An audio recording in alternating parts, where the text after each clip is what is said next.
legendaların derdi bu. Floyd Mayweather. Crawford.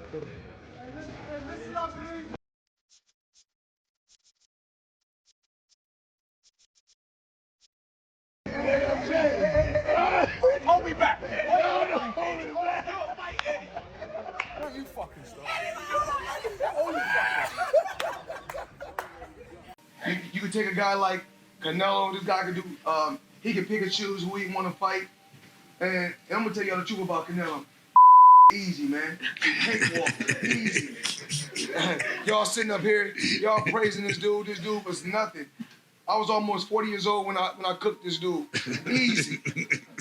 Y'all always disrespecting our fighters. We got two legends fighting each other, and I'm daring to be great, Crawford told Fight Hype after the New York press conference.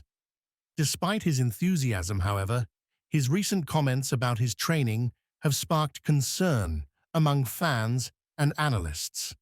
Turkey, you need to put a small ring, the smaller ring in the... The only... Hey, Matt. Yeah.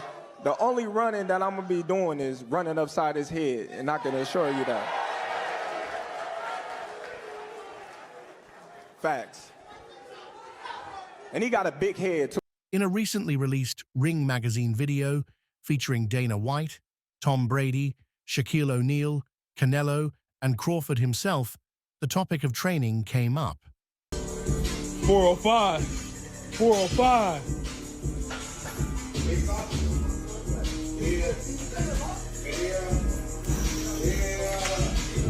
There you go. I didn't even get that one up.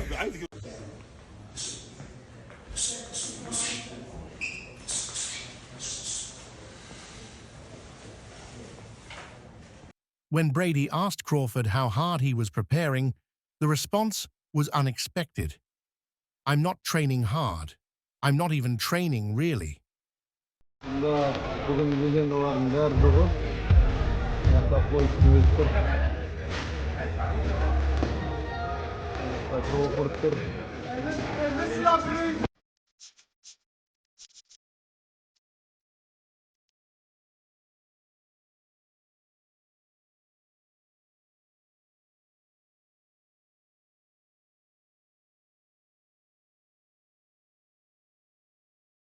He explained that he was avoiding early burnout.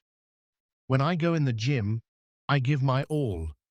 I don't want to overtrain. I want to save it all for the fight." While surprising, Crawford's approach may be more calculated than careless. He cited strength work and recovery over constant high-intensity sessions. But I know how you is. You be sizing niggas up, bro. Keep it a stack. Did you in your head size up Floyd? Like, you know what I'm saying? If we was ever... Keep it real, boss. Keep it real. I'm never that type of guy. I think that's some grimy shit. I always been happy for him, been a fan of his, and I never imagined us fighting. Yeah. I never looked at him like, man, I know I'll be this. But you capping, bro. I never thought like fantasy fight me versus Floyd, nah. Never. I never just was with a person and looked at him like, man, I'll beat his ass. Never. That's some hating type shit to me. Like plotting. I ain't never been that type of person ever. His strategy stands in contrast to fighters like George Kambosos Jr., who was hospitalized for exhaustion just before a scheduled fight. Overtraining is real, and Crawford seems determined not to fall into that trap. However, there's important context behind his remarks. The video clip was actually filmed before Canelo's May 3rd fight against William Skull. The last fighters that you fought, they ain't on my level. And I fought everybody. The last fighters you fought since 2002. Mention me one. You mention me one elite fighter. Just one. You. Oh, me. Look, it's gonna be me. I don't care about nobody else. And you will see that. You. So when I beat you, is you gonna be a nobody? When I stuff a mud hole in your ass, is you gonna be a nobody? Same shit everybody else been saying since I moved to 147, I ain't fought nobody. Every last one of them stump a mud hole in their ass and he gonna be next. Watch. Suggesting Crawford's lighter training phase was likely months ago. Since then, signs indicate a clear ramp-up in intensity. Last week, let's take it back to last week when this photo was taken of Canelo and Crawford having dinner together. Like they're best friends. I love you, man. They're buddies, like they were family friends. I mean, can you imagine Muhammad Ali or like Joe Frazier having dinner together? What? Can you imagine Mike Tyson and Mitch Green before a brawl? Hey. Wow. What the fuck? No boxing fan wants to see two fighters having dinner together. We could have a dinner on Wednesday night. We want bad blood. We want anticipation.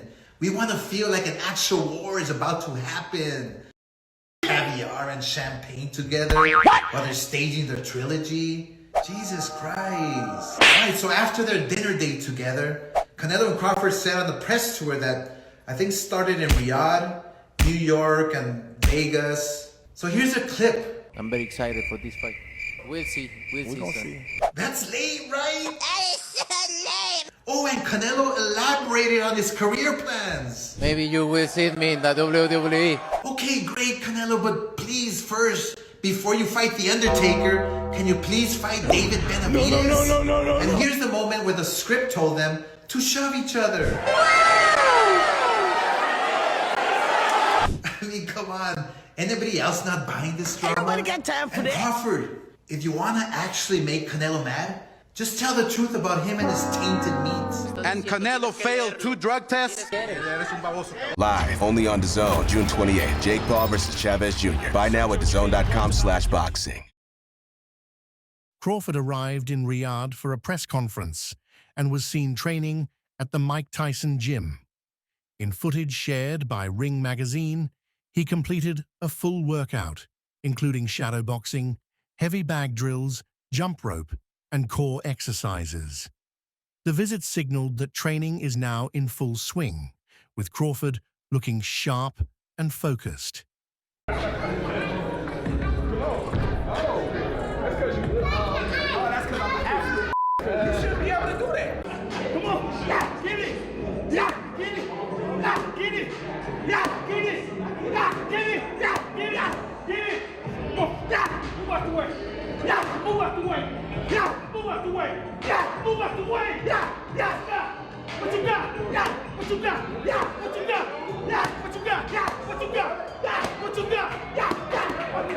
Interestingly, Crawford has not asked for catch weight clauses, rehydration limits, or even a rematch clause. "I want him at his best," he said of Alvarez. Confident in his preparation and skills, Crawford is leaving no room for excuses, win or lose. Canelo, what did you think about the shove, that moment that happened on stage? Oh. I'm turning on right now. Right? Yeah. Did it make you want to go harder for the 13? I don't know, but made me feel more excited. Love it. I'm gonna train so hard. As the bout draws closer, questions remain about whether this approach will give him an edge or leave him unprepared. One thing is certain: Terence Crawford is betting that patience and precision will carry him to greatness. Last week, Terence Crawford arrived in Riyadh for Friday's press conference, receiving a warm welcome at the airport. The following day, Ring magazine shared footage of Crawford visiting the Mike Tyson gym in Riyadh, where he was seen shaking hands with staff and trainers before beginning his workout. I ain't scared of shit, and you're gonna find that out. As you seen, the last press conference, We'll see. when I walked you down, when you supposed to be the bigger man. Yeah, hey, you say that because you're fighting with nobody, and you obviously look like you're a great fighter. But you find out September 13th, this is gonna be different for you. And it's gonna be different from you as well. Question for Canelo. The last fighters that you fought, they ain't on my level. And I fought everybody. The last fighters you fought since 2002. Mention me one. You Since mention me 2002. one elite fighter. Just one. You. Oh, me. Look, It's gonna be you. me. I don't And care you about will. nobody else. And you will see that. You. So when I beat you, is you gonna be a nobody? When I stump a mud hole in your ass, is you gonna be a nobody? You're gonna be just like everybody else. Watch. Watch. Same shit that everybody else been saying since I moved to 147, I ain't fought nobody. Every last one of them stump a mud hole in their ass and he gonna be next. Watch. Dressed in a red t-shirt, black shorts, red shoes, and white socks, the 41-0 fighter started with light stretching before stepping into the ring for shadow boxing. He then put on black gloves to work on combination punches and heavy bag drills, followed by jump rope, core exercises, and photos with fans and gym members. And of course, look, you've accomplished everything. You're a first ballot Hall of Famer. You've been undisputed now in 2 weight classes. This would give you undisputed championship in the 3rd weight class. But not just that, you know you're fighting an all-time great, and you know that the credit's going to go to you if you beat a guy like Canelo Alvarez at 168. Is that why you want it? Well, when I beat him. When you beat him. Definitely. You know, the stakes is high. You know, it's high risk, high reward type of fight, and I'm looking forward to it. When would you say, from memory, that you first thought this fight was a real possibility, that you started thinking about this fight actually happening? Well, I started thinking about it, you know, a couple of years ago when they started talking about Spence fighting Canelo. Then just, you know, sizing him up, like, all right, how tall is he? You know, how long his arms and things like that. Just sizing him up like that and going to his fights and things like that. And when he walk out the ring, I'm looking at him, I'm like, man, all that big, you know. So me talking with Turkey and Turkey not wanting to fight, and me like, yeah, this is the fight that I want, being that, you know, he's the last great fighter of our era, you know. That's just like, you know what I mean, me fighting a Pacquiao, a Mayweather, De La Hoya, and things like that. So that's why I wanted to fight.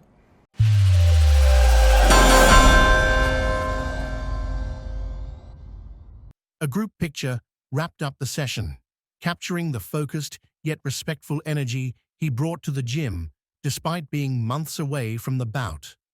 So that's all from today's video. If you enjoyed it, remember to leave a like, subscribe, and ring that bell icon so you never miss our upcoming videos. And don't forget to share your thoughts in the comments section. Stay tuned, and we will catch you in the next video.